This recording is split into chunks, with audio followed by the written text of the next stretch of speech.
You know the going rate for peace? For inner peace, stillness, and fulfillment in your soul.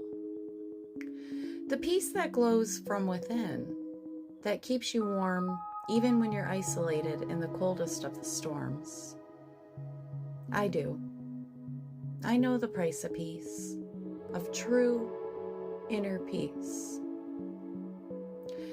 I didn't find it in my safe life. I didn't find it in a comfortable marriage. And I didn't find peace in a good paying corporate job that gave me a fancy title. To find peace, the price of peace was everything, and uprooting anything that didn't bring peace into my life. Is this the price that everyone pays for peace? Giving up their job, giving up their marriage, giving up their home? No, you see, sometimes the price fluctuates.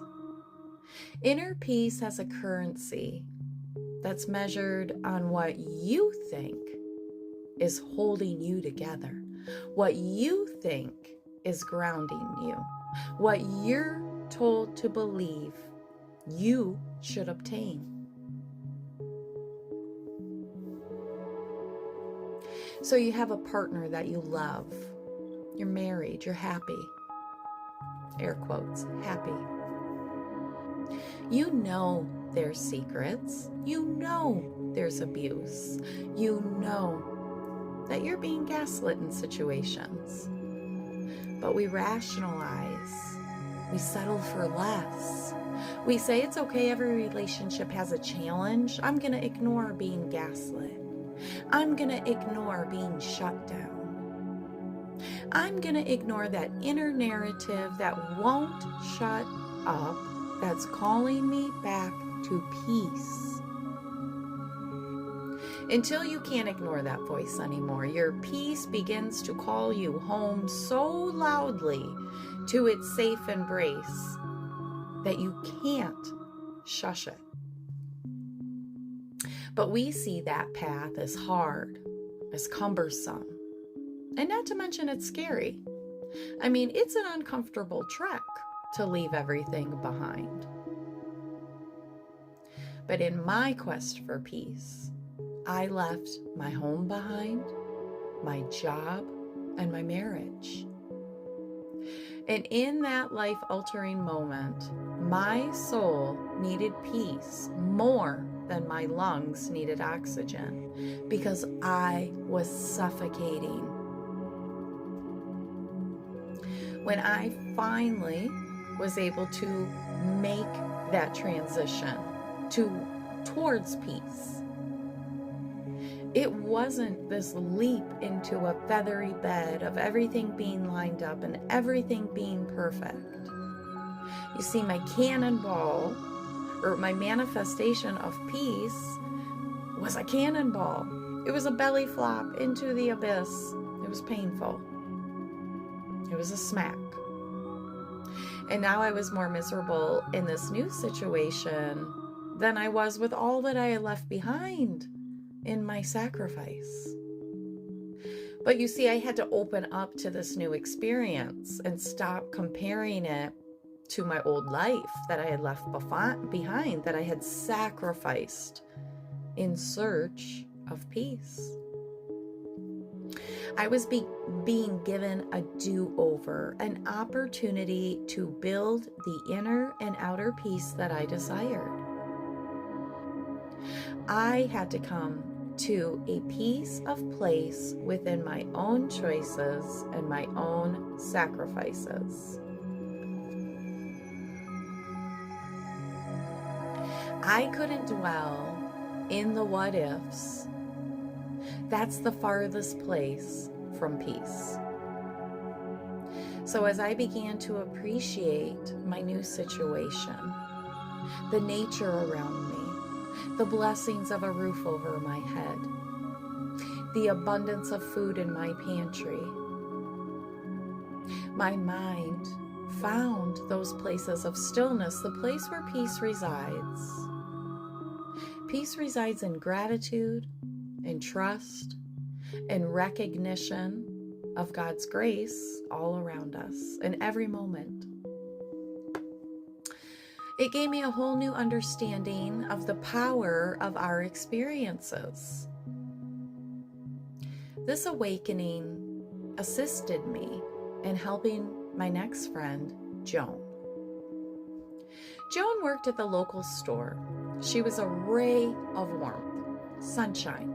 She knew every customer by name. She knew what lotto ticket they preferred. She knew the name of their children. She always had a word of encouragement, and then she sent them people on their way. She sent them on their way with that word of encouragement. Joan had a way of making people feel seen, and I believe that is a special calling. In my darkest of days, Joan always seemed to put a smile on my face. I'm only visiting the local store, but here's this woman behind the counter that just glowed. She was glowing. She was happy. I just enjoyed that energy that she poured into everybody so happily. I just enjoyed the warmth of her energy. So one afternoon, I'm on my way back home after I, had a few interactions with Joan and wished her a great day. And as I'm reflecting on the inner peace that I feel that this woman is handing out, she's obviously has this beautiful gift of peace within her, and she's handing out all these warm, beautiful words of encouragement. And I was just admiring her, admiring that I had that person in my life, even if I didn't know her, that was joyful. And I clearly heard a female voice say, "My baby needs to know something." Oh! Right away I knew it was Joan's mother. Had I known that Joan's mother was on the other side? No, I did not. I knew nothing about Joan. But I did channel a beautiful healing message for Joan from her mother.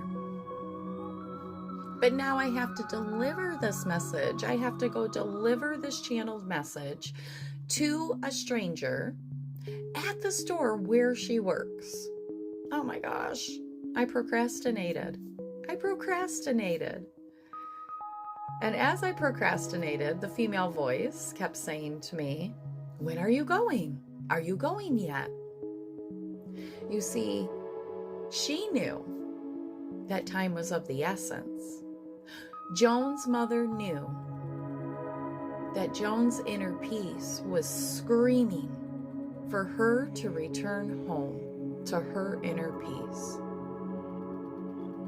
Being obedient and hearing Joan's mother over and over again ask when I was going to deliver the message, I decided to head back to the store.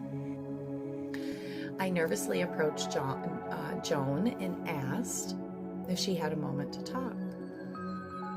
Here is the message that I shared with Joan from her mother, and I hope that it can resonate with you. Someone took away your voice in childhood. From that point forward, you found it normal to betray yourself. A man that you truly loved betrayed you. And because of that essay, sexual assault, your worthiness was hidden from you after that. You are rising. You are worthy.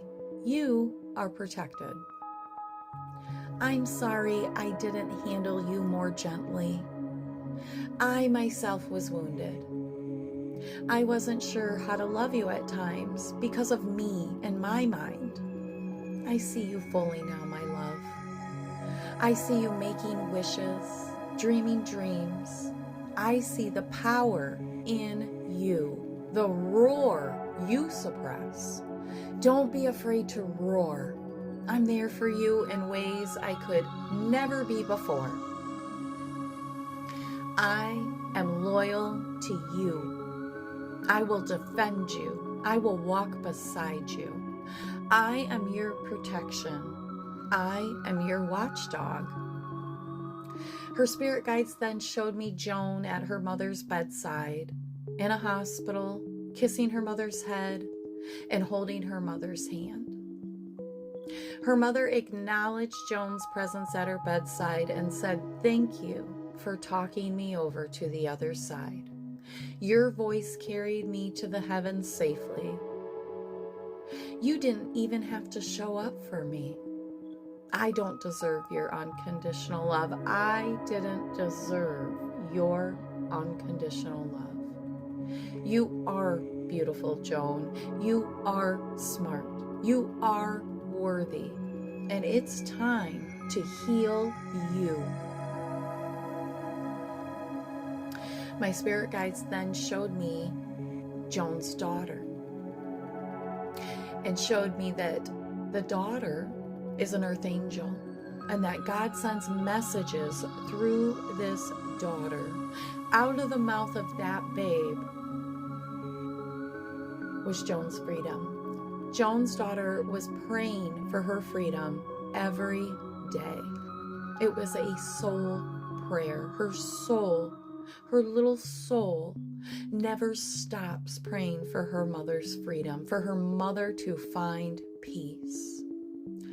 That daughter is here on this earth to be a support, to be the conduit that the mother was sending messages through. You see, this daughter had wings. She was a beautiful earth angel sent to manifest and pour into Joan in her most desolate times. Joan also had a passed over child, a daughter. She wanted Joan to know, "I am watching over your wealth. For what you suffered here, you will reap. I am protecting you, Mommy. I am helping you. Call on me." Joan had so many ancestors to assist her, to help her heal, and to lead her back to her inner peace. But you see, she didn't know that. She couldn't hear that. She was so lost in the darkness, searching for her peace. She felt lonely. She felt forsaken. Joan's price for peace was going to be her life. Joan was at the point of unaliving herself because she couldn't pay the price of peace. But this message from her mother sent her into a place of knowing she was supported, of knowing that peace was within her grasp, that she has spirit guides, helpers, messengers, ancestors to lead her back to her place of peace. So don't ever underestimate those around you or those searching for peace that you come across in your walk.